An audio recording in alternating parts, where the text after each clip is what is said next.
자, 출발하겠습니다. 원자에는 중심에 핵이 있고 핵 주위에 동심원처럼 퍼져 있는 특정 궤도들을 돌고 있는 전자들이 있다.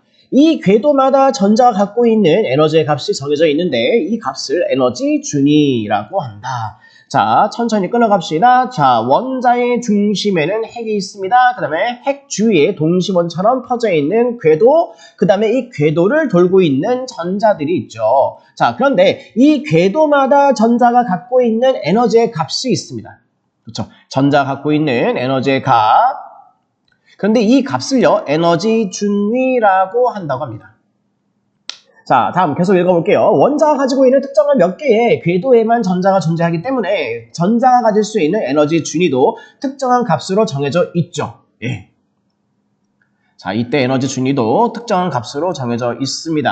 자, 근데 이거는 설명을 일단은 기본값부터 설명하고 있기 때문에 예, 하나의 원자일 때요. 이따가 하나의 원자가 아닐 때 이제 바로 아래 문장에서 나오긴 할 텐데 하나의 원자일 때와 하나의 원자가 아닐 때의 상황이 서로 다릅니다. 자, 보세요.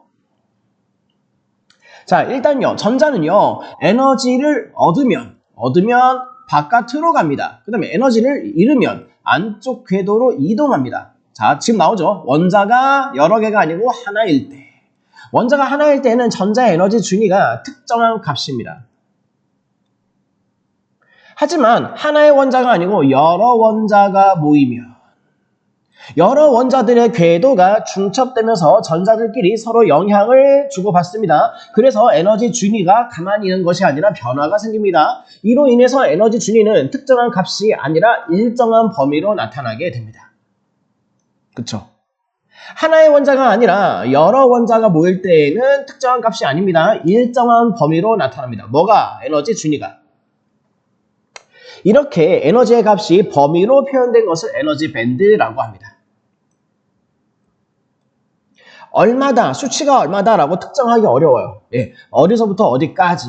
그쵸? 이 범위를 에너지 밴드라고 합니다. 자, 보통의 물질들은 수많은 원자로 구성되어 있기 때문에 수많은 원자, 그러면 하나의 원자가 아니네요. 여러 원자들이 모여있는 상황이에요. 그렇기 때문에 대부분의 경우에는 지금 방금 전에 언급했었던 에너지 밴드를 갖고 있죠. 자, 전자는 낮은 에너지 상태가 되려고 하는 성질이 있으므로, 그쵸? 이거 챙겨가세요. 전자는 높은 에너지 아닙니다. 낮은 에너지가 되고자 하는 성질이 있어요. 그래서, 자, 발광 물질의 전자에다가 에너지가 들어가면요.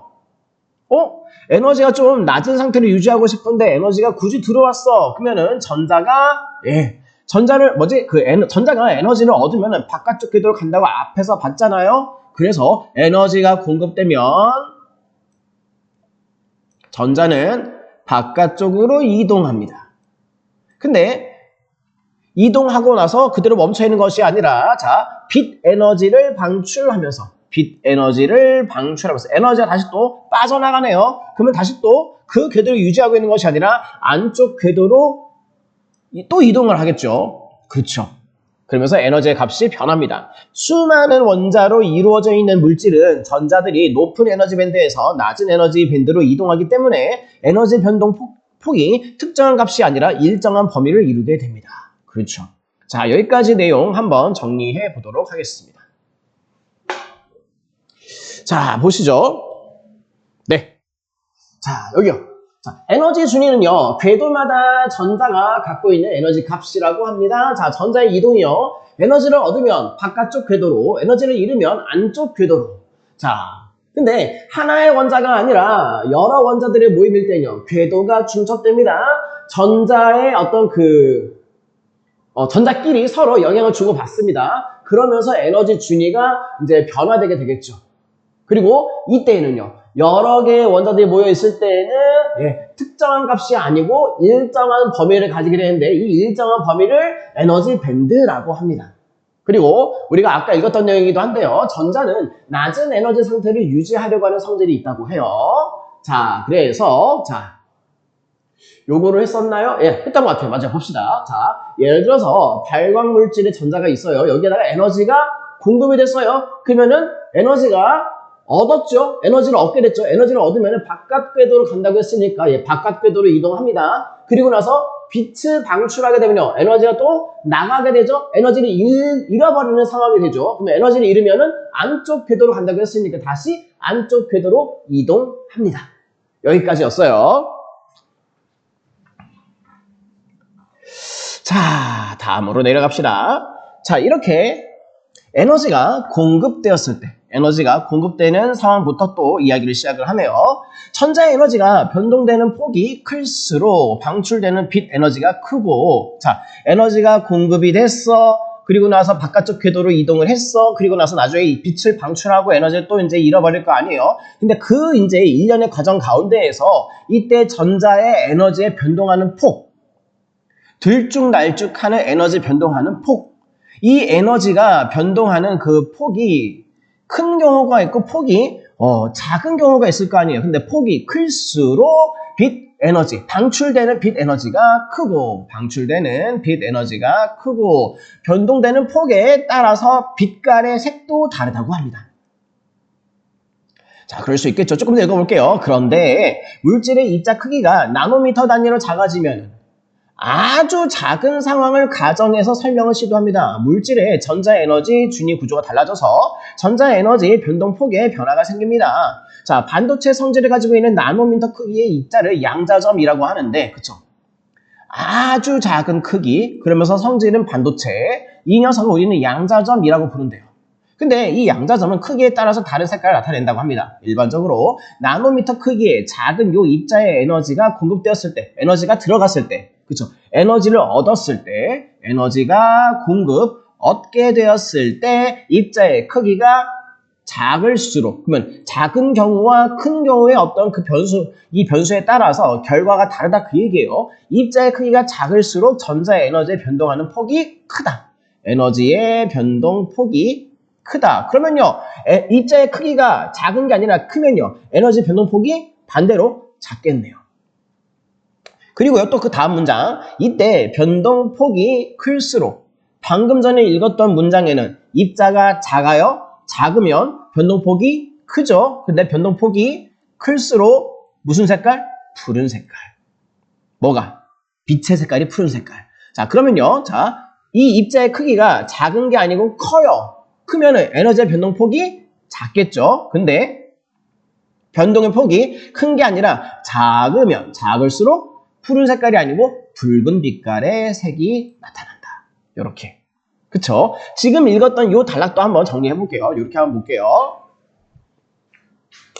자, 여기였던 것 같습니다. 자, 에너지의 변동폭이 클수록 빛 에너지, 방출되는 빛 에너지가 큽니다. 자, 그러면은 이때 변동의 폭이 크다. 사실 이거는 이제 입자상으로는 작은 입자예요. 작은 입자일 때는 변동의 폭이 커요. 그럴 때는 이 빛깔의 색깔이 푸른색. 그 다음에 입자가 작지 않고 클 때는요, 변동의 폭이 작습니다. 그러면은 빛깔의 색이 붉은색. 됐죠? 네, 요렇게 정리하시면 될 것 같아요. 자, 봅시다. 자, 다음 문단. 자, 발광물질의 에너지 변동폭이 일정하지 않으면 폭이 자꾸 왔다리 갔다리 해. 이 변동의 폭이 일정하지 않으면 선명한 디스플레이를 구현하기 어렵다. 그러면은 우리 왜 스마트폰이나 태블릿이나 이 디스플레이 있잖아요. 근데 이 선명한 디스플레이를 갖고 싶으면요, 이 에너지의 변동의 폭이 일정해야 한다라고 하는 얘기가 전제로 깔려 있겠네요. 그쵸? 자, 디스플레이 얘기 나옵니다. 디스플레이는 빛의 삼원색이라 할 수 있는 빨강색, 초록색, 파랑색의 색깔을 합쳐서 특정한 색깔을 만들어내는데 삼원색이 얼마나 원색에 가까운지가 화질을 좌우하는 중요한 요소입니다. 자, 이때 전자가 방출하는 빛의 에너지가 클수록, 자, 전자가 방출하는 빛 에너지.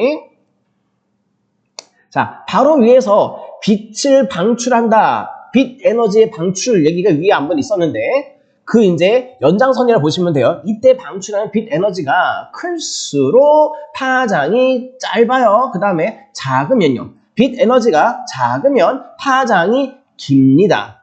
근데 수많은 원자로 이루어진 물질은 전자들이 넓은 에너지 밴드를 형성하기 때문에, 자, 수많은 원자일 때는요, 아까 위에서 봤었어. 그쵸? 하나의 원자가 아니고 수많은 원자로 구성되어 있으면은 대부분 에너지 밴드를 갖고 있다고 했잖아요. 그죠? 그래서 수많은 원자로 이루어진 물질은 전자들이 넓은 에너지 밴드를 형성하기 때문에 전자들이 에너지 밴드에서 다른 밴드로 이동을 하면서 빛 에너지를 방출합니다. 이동하면서 에너지의 방출이 있어요. 따라서 방출되는 빛의 파장이 특정한 값이 아닌 고정된 게 아니죠. 왜? 하나의 에너지가 하나의 원자가 아니라 여러 원자들이 모여있는 상태이기 때문에 특정한 값을 가질 수가 없습니다. 대신에 넓은 범위가 될 수밖에 없죠. 이 때문에 나타내고자 하는 색의 파장뿐 아니라 비슷한 다른 색의 파장이 섞여서 나오는 문제가 있죠. 그쵸? 이게 파장이 특정한 값으로 딱 이 파장만 나오면 좋겠는데 그게 아니야. 그러면은 다른 파장이 섞여 그러면은 다른 색깔도 섞여 나오죠. 그러니까 요거는 이제 이 디스플레이를 구현하는 그쵸? 우리가 알고 있는 액정 떠올리시면 돼요. 이게 선명해야 되는데 선명하지 못하게 만드는 어떤 장애물 같은 게 장애 요소가 있는 거예요.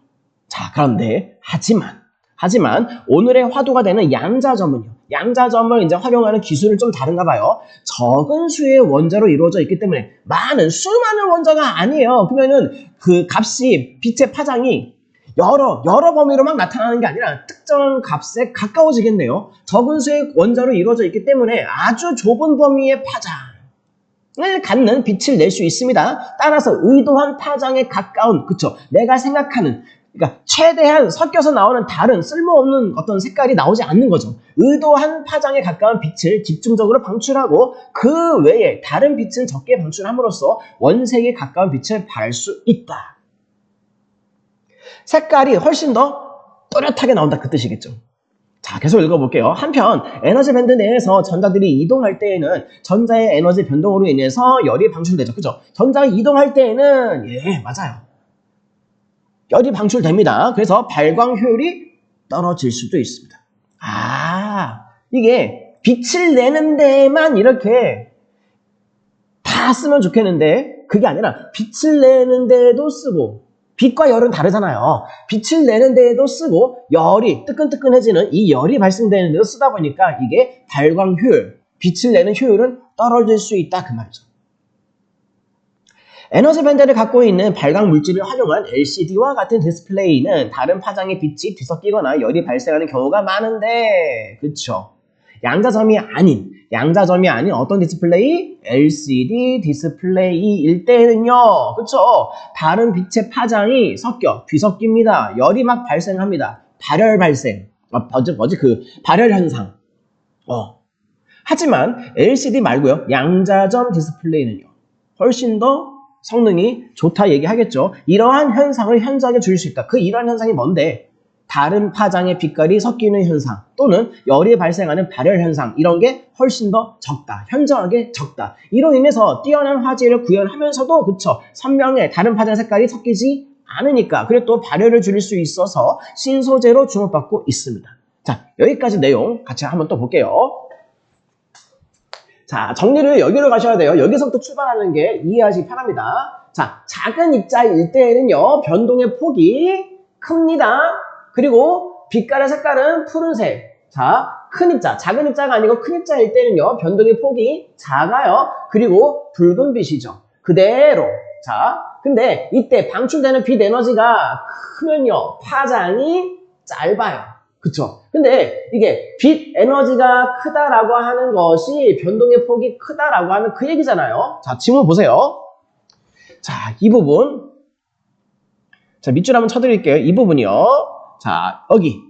전자의 에너지가 변동되는 폭이 클수록 방출되는 빛 에너지가 크다라고 되어 있고요. 그죠? 요거에 근거해서 지금까지 우리가 다뤘던 그 이야기들의 어떤 논리적인 연결을 이제 조합을 할 거예요. 그래서 이렇게 보시면은 빛 에너지가 커. 근데 빛 에너지가 크면은 파장이 짧대잖아요. 그래서 자, 작은 입자일 때에는 빛 에너지가 방출되는 게 많아요. 변동의 폭이 커요. 푸른 색깔 빛이에요. 파장은 짧아요. 하지만 큰 입자일 때는요. 빛 에너지 방출이 크지 않고 작고요. 변동의 폭이 작고요. 붉은 빛깔이고요. 그 다음에 파장이 깁니다. 이렇게. 그죠? 예. 그래서 이 어떤 그 특성들을 잘 결합을 해서 이해를 하시는 게 중요합니다. 자, 그리고 좀 더 내려갈게요. 이 부분이요. 예. 에너지의 변동폭이 특정한 값으로 일정하지 않으면 선명한 디스플레이 구현이 어렵다. 자, 근데 방금 봤던 것처럼 자, 파장이 짧다 길다 얘기는 했고요. 자, 만약에 수많은 원자로 이루어져 있는 물질이라고 할 때 이게 사실 뭐야? 양자점이 아니라 LCD 디스플레이. 그쵸? 이때는요, 전자들이 다른 에너지 밴드로 이동을 해서 빛 에너지를 방출합니다. 근데 이 상황에서는 특정한 값이 아니에요. 넓은 범위야.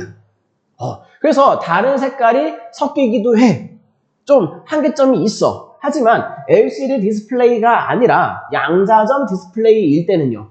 이게 수많은 원자가 아니고 적은 수의 원자예요. 그래서 좁은 범위의 파장입니다. 그리고 원삭에 가까운 구현을 할 수 있습니다. 그리고 발열도 줄일 수 있죠. 그러니까 이게 하나의 원자는 아니에요. 오해하시면 안 됩니다. 하나의 원자도 아니고요. 그 다음에 특정한 값은 여전히 아니기는 해. 하지만 파장의 범위가 좁아졌어. 그래서 이제 선명도가 훨씬 더 높아지는 것이죠. 선명도가 높아지게 되고 발열의 어떤 현상도 더 줄어들게 된다 그 얘기죠. 자, 그리고 또 내려갑시다. 자, 양자점은요, 발광을 담당하는 코어. 그 다음에 코어를 덮고 있는 단단한 껍질이 쉘. 그 다음에 주로 쉘에 붙어 있는 유기화합물이라 할 수 있는 리간드. 이렇게 세 가지로 이루어져 있습니다. 자, 양자점의 구성이네요. 자, 코어는 이따가 얘기를 좀 더 자세하게 할 거고요. 두 번째 이제 언급되고 있는 쉘부터 얘기합시다. 쉘은요, 뭘로 이루어져 있다? 무기물로 이루어져 있습니다. 그리고 온도나 습도에 의한 손상을 막아요. 그러면 보호 기능이 들어가 있네요. 자, 온도, 습도에 의한 손상을 막아요. 그 다음에 발광 효율을 유지하고, 그쵸. 온도, 습도 때문에 발광 효율이 변동이 될 수도 있는데, 그거를 방지한다, 그 뜻이에요. 그 다음에 양자점의 수명을 연장. 수명 연장까지. 보호 기능, 그 다음에 수명 연장. 이게 이제 쉘. 그 다음에 세 번째 구성 요소로 언급되고 있었던 리간드 보세요. 쉘에 붙어서 안정화. 그 다음에 성능 향상에 기여한다. 자, 처음에 얘기를 했어야 되는데 코어 세 번째로 얘기를 하네요. 자, 코어가 공기나 수분에 노출될 때는 산화될 수 있고, 그쵸? 그 다음에 빛에 지속적으로 노출되면은 색을 가지고 있는 물체에 빛이 닿아서 퇴색하는 광퇴색. 그쵸? 그래서 이러한 광퇴색이 발생을 해서 양자점이 선명한 색을 띠지 못하게 될 수도 있다. 그쵸? 그러니까 선명한 색을 구현하지 못하게 하는 저해 요소가 될 수 있다. 그 얘기인 것 같고요. 그 다음에 리간드와 쉘이 이러한 현상, 즉 이러한 현상이 뭐야? 광퇴색 그리고 산화. 산화와 광퇴색을 막는 역할을 한다. 보호 기능을 갖고 있다. 그 말이죠. 자, 그런데 또 다른 얘기를 꺼냅니다. 양자점과 같이 표면층이 바깥에 이제 노출되어 있는 표면층이 중심부를 보호하는 구조를 가진 경우는 많지만 양자점은 크기가 큰 입자들에 비해서 양자점은 크기가 큰 입자들에 비해서 특히 표면층의 중요성이 크다. 자, 표면층의 중요성 왜? 그 다음을 잘 보셔야 됩니다. 이는 물체의 크기에 따라서 부피, 그 다음에 표면적의 그 비율이 달라지는 것과 관련이 있다고 해요. 자, 근데 이것만 읽어서는 잘 모르겠죠? 그 밑에 이제 사례 얘기 나오는데 사례를 이제 보시면 금방 이해할 수 있습니다.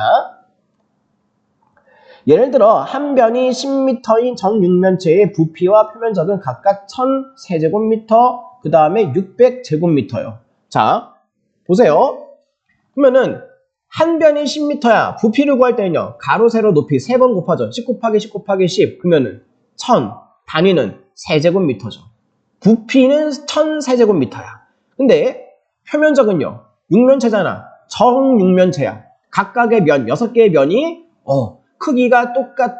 정사각형으로. 그러면 가로, 세로 곱한 정육면 하나의 면적이 100제곱미터인 게 6개니까 100 곱하기 6 해서 600제곱미터.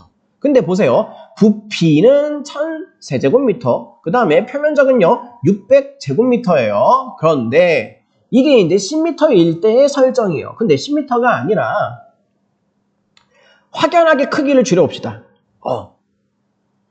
크기가 큰 입자에서 크기가 작은 입자로 한번 작아질 때를 가정해보자 해서 이제 한 변을 10m가 아니라 1m로 한번 했을 때는요. 그때는 부피는요. 1 곱하기 1 곱하기 1이니까 1세제곱미터. 그 다음에 표면적은 한 면적이 1 곱하기 1 하면 1이죠. 근데 그게 6개의 면, 6개 면이니까 곱하기 6 하면 6제곱미터죠. 그러면 보세요. 1000이었던 게 1로, 1000분의 1로 줄어. 근데 표면적은요, 600이었던 게 6으로 줄어.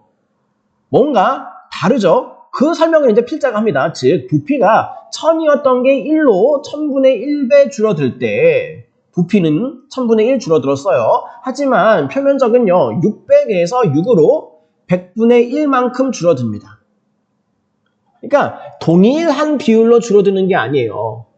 야, 너도 1000분의 1로 줄어들어? 나도 1000분의 1, 이렇게 1000분의 1로 줄어들게? 너도 나도 다 같이 동시에 1000분의 1만큼 줄어들자가 아니라는 거예요. 부피는 1000분의 1만큼 줄었어. 하지만 표면적은 1000분의 1이 아니라 100분의 1밖에 줄지 않았습니다. 표면적은 생각보다 많이 안 줄었어.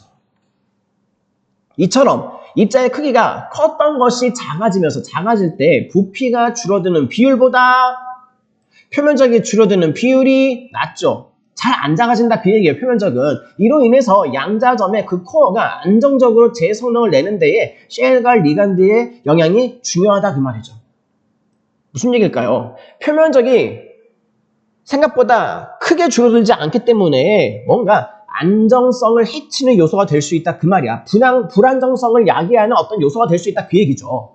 그래서 쉘과 리간드가 무슨 역할을 한다고 해서 보호 기능을 한다 했잖아요. 그래서 코어의 재료로 쓰이는 원소 중에 하나인 카드뮴은 독성이 있는데 쉘과 리간드가 코어의 원소부터 나오는 독성으로부터 사람과 환경을 보호하는 역할을 한다. 그쵸? 카드뮴이 그 안에 있는데 얘가 독성이 있는데 빠져나가지 않게 막아줄 역할을 누가 한다? 쉘하고 리간드가 한다.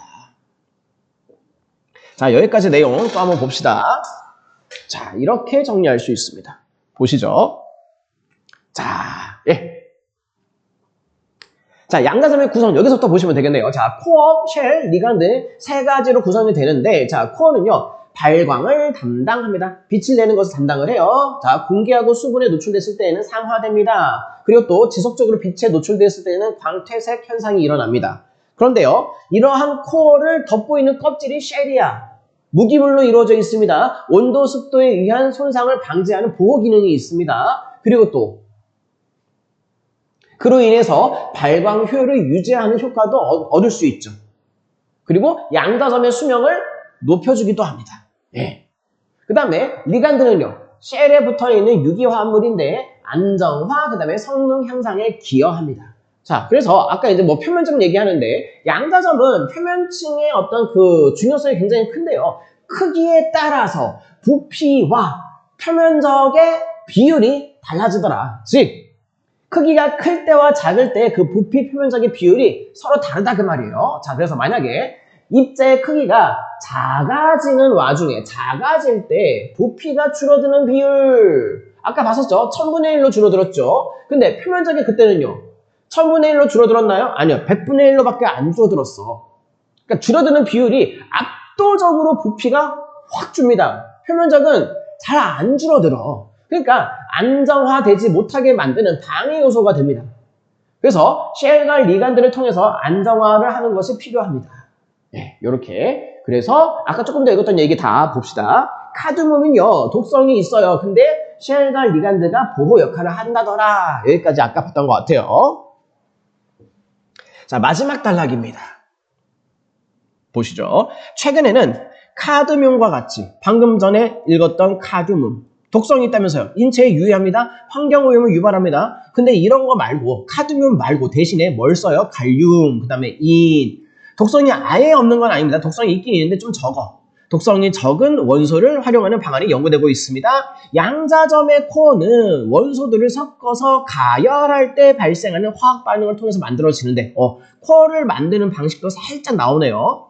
원소들을 섞어요. 가열하면서 발생하는 화학 반응으로 만들어지는데 자, 그런데 갈륨이나 인은 상대적으로 이때 이 화학 반응, 결합력이 약해요. 잘 안 돼. 좀 어려워. 그래서 중간에 뭘 넣어줘야 돼. 첨가물 같은 거. 첨가물을 넣을 때는요. 반응성이 높은 첨가물을 넣는 거죠. 또는요.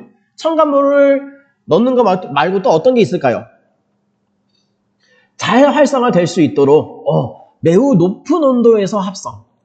그러니까 이게 그냥은 결합이 잘 되지 않으니까 반응성이 높은 물질을 첨가하거나 또는 아주 높은 온도에서 합성을 해야 한다. 뭔가 추가되는 조건들이 많다 그 얘기예요. 자, 그 다음에 또한 기존에 사용되던 원소들에 비해서 성능이 떨어져요. 뭐가? 갈륨하고 인, 요 두 친구가. 그러니까 독성이 적은 건 좋은데 성능이 좀 떨어져. 그리고 또 수명도 짧아요. 그러면 갈륨하고 인 가지고는 못할 것 같은데요? 좀 약하죠? 그래서 이러한 문제들을 해결하기 위해서 양자점의 특성에다가 큰 영향을 미치는 리간드, 보호하는 기능을 조금 더 보강하겠다 그 얘기인 것 같아요. 리간드를 최적의 상태로 만드는 방법을 개발하고 있다. 이렇게 보시면 되겠네요.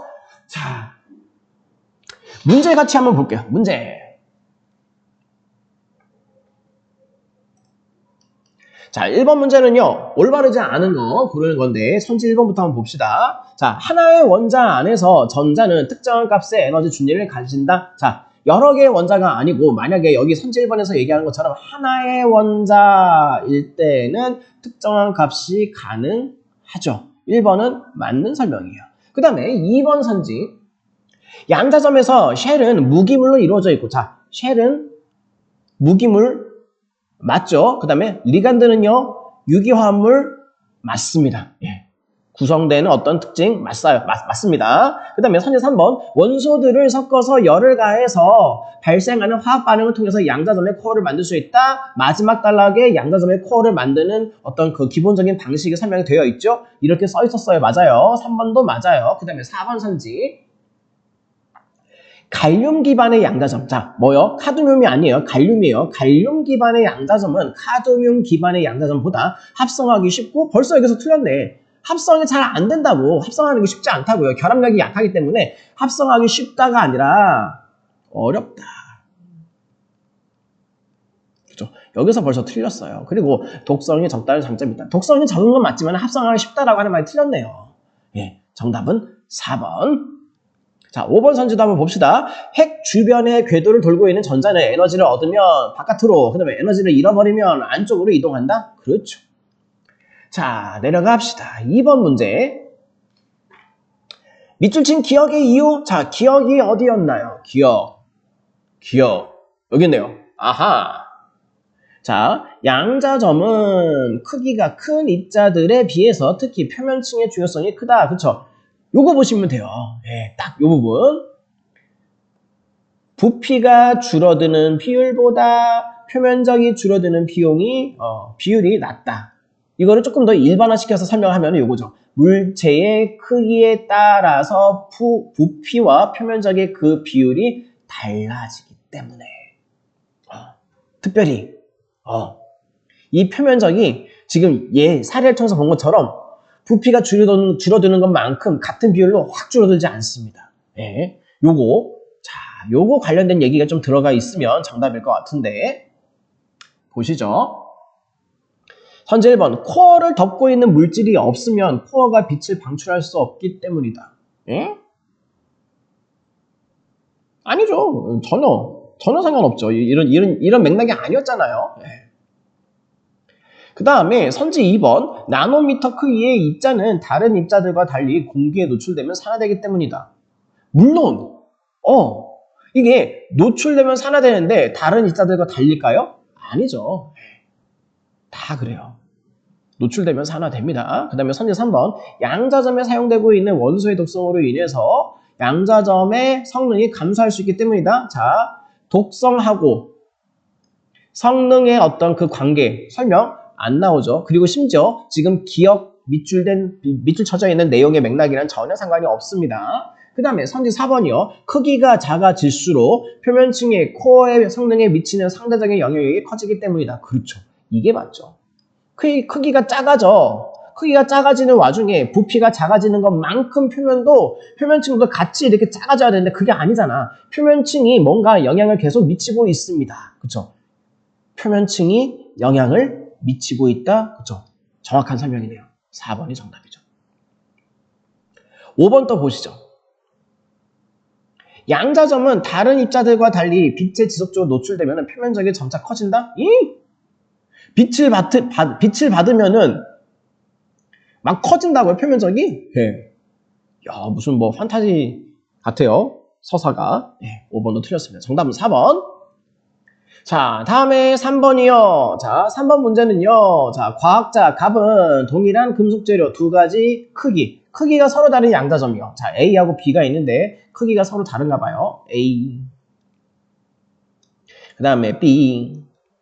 크기가 달라. 근데 에너지를 공급했을 때 A는 푸른색. 그 다음에 B는 붉은색. 에너지를 공급했을 때 색깔이 푸른색과 붉은색이면요. 지금 정보 다 준 거예요. 자, 보세요. 자, 푸른색. 그쵸? 푸른색, 붉은색. 자, 푸른색이라는 얘기는 입자의 크기가 작은 거예요. 입자의 크기가 작고요. 그 다음에 빛 에너지가 나가는 때 그 에너지 변동의 폭이 큰 상황이에요. 자, 푸른색 빛깔 띄는 것. 푸른색이 뭐였어요? A였나요? 맞네요. A가 푸른색이네요. 그쵸? A가 푸른색. 자, A가 푸른색인데 A는 입자가 작아요. 그 다음에 에너지 변동의 폭이 크죠. 그 다음에 에너지 변동이 크다는 얘기는 빛 에너지 방출이 많다는 얘기인데 그 얘기는 파장이 짧다는 소리예요. 그쵸? 푸른 색깔이면서 동시에 작은 입자이면서 변동의 폭이 크고요. 파장이 짧습니다. 반면에 B는요. B는 붉은색이라고 했죠. B는 큰 입자예요. 변동의 폭이 작아요. 그리고 또 빛 에너지의 어떤 그 노출이 적고 파장이 길죠. 이렇게 연결을 시키면 되겠습니다. 자, 지금 칠판에 있는 얘기를 지금 확인한 것처럼 한번 메모를 해볼게요. 자, A는요. 푸른색이면서 자, 작은 입자 그리고 변동의 폭이 크다고 했죠? 네, 변동의 폭이 큽니다.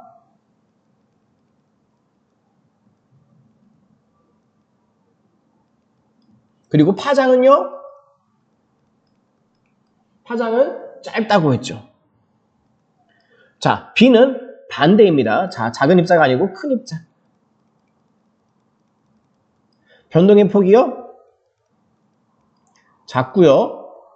파장은요? 길죠. 이렇게 빈칸 채우면 될 것 같아요. 그쵸? A는 푸른색, B는 붉은색을 띠게 되었습니다. 자, A는 푸른색. 그 다음에 B는 붉은색. 그는 A와 B를 비교했을 때 상대적으로 크기가 큰 거는 뭐야? B. 그쵸? 첫 번째 빈칸에는 B. 이때 B는 에너지가 공급되었을 때 전자의 에너지에 변동하는 폭이 B는 변동폭이 작아요. 방출되는 빛의 파장은요? 파장은 또 길어요. 그러면은 빈칸의 가나다는요? B 작다 길다. 그죠? B 작다 길다. 3번이네요. 그죠? 이렇게. 그래서 요거 파악하시는 게 관건이었습니다. 자, 4번 문제 내려갑시다. 자, 4번 문제 보시면요. 자, 보기 박스에 있는데, 자, 윗글에 A하고 보기에 B를 비교하라고 합니다. 그리고 틀린 선지를 찾으라고 합니다. 자, 윗글에 있는 A가 뭐였더라? A. 여기 있네요. 자, 양자점 디스플레이. 찾았나요? 여기 이 부분, 양자점 디스플레이. 그죠? LCD 디스플레이하고 다르게 뛰어난 화질 구현. 그 다음에 발열도 적은. 그 다음에 B는 우리 문제에 있는 B인데, 자, B가 여기 하단에 나오네요. 자, 양자점 기반 태양전지. 그러니까 둘 다 양자점을 활용한 기술인 건 맞아. 근데 A는 디스플레이, B는 태양전지. 그죠? 자, 보시죠. 요렇게. 좀 써볼게요. A는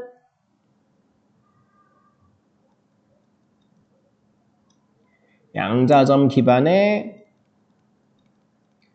디스플레이. 그 다음에 B는요, 보기에 있는 것처럼 양자점 기반의 태양전지라고 합니다. 자, A도 그렇고 B도 그렇고 둘 다 아마 새로운 신기술일 것 같아요. 그러면 예전에 어떤 기술과 다른 어떤 장점들 이런 거 얘기할 것 같지 않아요? 그죠? 자, 한번 확인해 볼게요. 자, 보기 박스요. 자, 태양은 파장이 250에서 2500 나노미터에 이르는 다양한 빛을 지상으로 보내는데, 자, 태양은 이렇게 보내. 그런데 실리콘 기반의 태양전지, 자, 우리가 벌써 A하고 B를 파악을 했잖아요. 자, 태양전지에 양자점 기술이 들어간 양자점 태양전지가 있다. 그게 이제 B의 밑줄이었어. 근데 그거랑 이제 비교 대상이 될 만한 이거 실리콘 기반의 태양전지. 그러면은 얘는 양자점과 좀 다른 특성들이 있을 것 같아요. 실리콘 기반의 태양전지는 이 중에 500에서 1000 나노미터의 빛만 활용할 수 있다. 태양의 파장을 전부 다 쓰나요? 아니에요. 그 중에서 500에서 1000까지만 쓸 수 있습니다. 범위가 정해져 있습니다. 파장이 1000 나노미터가 넘는, 그쵸? 이 끄트머리에 있는 1000보다 넘어가는, 1000을 넘어가 버리는 빛은 이 전지를 통과해 버리게 되고요. 그 다음에 500. 최소 수치가 500이잖아. 500 아래로 떨어지는 빛은 흡수되지만 열로 전환돼서 날아가 버린다. 즉, 1000을 넘어가도 문제, 500 아래로 떨어지는 것도 문제. 둘 다 못 써. 오직 이 파장의 범위 안에 있는 것만 쓸 수 있는 거죠.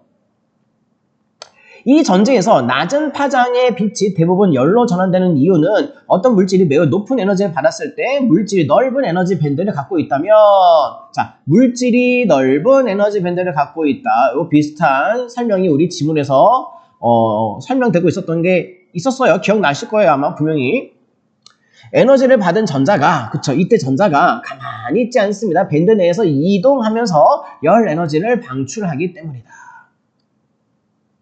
그쵸. 그래서 대부분 열로 전환된다 그 말이죠. 하지만 물질이 특정한 에너지 준위를 갖고 있다면, 그러니까 에너지 준위가 여러 값으로 이렇게 범위를 나타내는 밴드의 형태가 아니라 특정 값이라고 한다면요. 특정한 에너지 준위라고 한다면, 예, 상대적으로 적은 열을 발생시킨다. 그쵸. 물질이 특정한 에너지 준위를 갖고 있다면 상대적으로 적은 열 발생. 이거 뭐예요?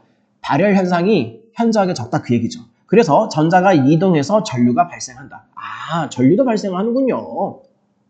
이러한 장점을 가지고 있는 양자점은, 그렇지. 그러니까 보세요. 기술의 차이가 납니다. 실리콘 기술은 열이 막 나가. 근데 그것 때문에 활용하기가 쉽지 않은가 봐요. 근데 양자점은요, 나가는 발열되는 열이 적어. 심지어 전류의 어떤 발생으로 인해서 얻게 되는 이득들이 많은가 봐요. 그래서 양자점 기술은 크기를 조절하면 지상에 도달하는 태양 스펙트럼 중에서 대부분의 영역을 활용할 수 있기 때문에, 자, 눈에 잘 안 띄기 때문에, 자, 형광펜으로 한번 색칠해 볼게요. 양자점일 때는요, 태양 스펙트럼, 즉 태양에서 오는 그 파장의 대부분의 영역을 활용할 수 있기 때문에, 이거 잘 보세요. 양자점일 때는요. 근데 위에서는요, 실리콘 기술일 때는요, 500에서 1000 요 사이만 씁니다. 다르죠? 네. 일단 요게 달라. 그 다음에 또 양자점 기반의 태양전지가 개발되고 있습니다. 그래서 한편 양자점의 코어에 쉘을 씌우면 빛과 달리 전류는 쉘을 뚫고 나오기 힘들므로, 이게요, 전류는 뚫고 나오기 힘든가 봐요. 그러면은 얘가 뚫고 나와야 될 것 같은데요. 보니까 기술의 어떤 그 특징상 전지잖아. 전지기 때문에 전류는 지나갈 수 있어야지. 그래서 양자점 기반의 태양전지에서는 쉘을 사용하지 않는 경우가 많다. 쉘을 안 써요. 껍데기가 없나 봐. 쉘을 쓰지 않는다. 따라서 코어 자체를 더 안정한 소재로 만들거나 코어를 안정시키거나, 또는요, 쉘 말고 보호장치 또 하나 더 있잖아. 뭐? 리간드를 붙여서 안정시킨다. 자, 보기 박스를 이제 이해했습니다. 실리콘 기술과 양자점 기술을 놓고 이제 설명하고 있고요. 자, 이제 적절하지 않은 거 찾기인데, 보기 1번 봅시다. A하고 B 모두 다, 자, 디스플레이 기술하고 그 다음에 태양전지 기술하고 모두 다 리간드를 사용을 해서 입자의 표면을 안정화시킨다? 그쵸? 1번 설명 무리 없습니다. 리간드가 안정화에 기여하고 있죠. 그 다음에 선지 2번, A하고 B 모두 다 양자점의 전자가 넓은 에너지 밴드가 아닌 매우 좁은 범위의 에너지 준위를 갖고 있다는 점을 활용한다. 이게 바로 양자점의 특징이죠.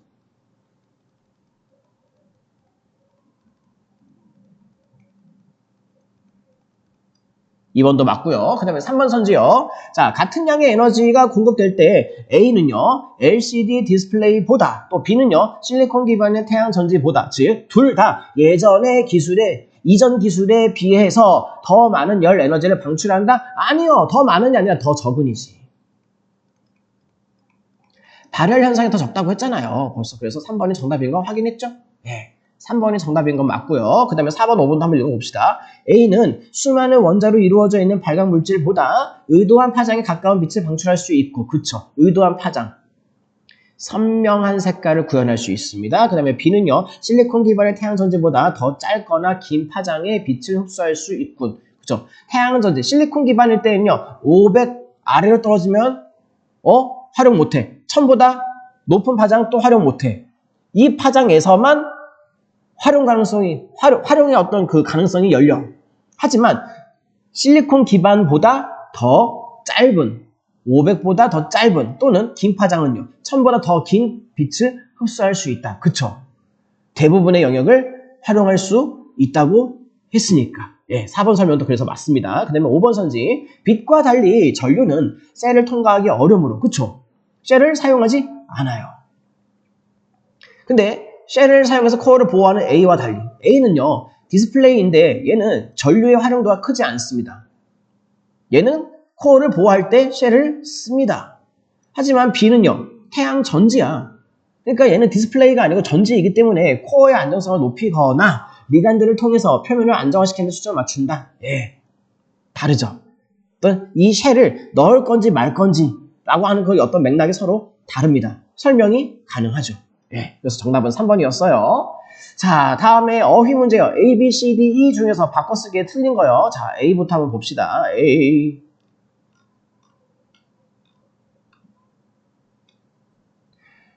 궤도가 중첩되면서 A는 중첩. 겹친다. 예, 가능하죠. B.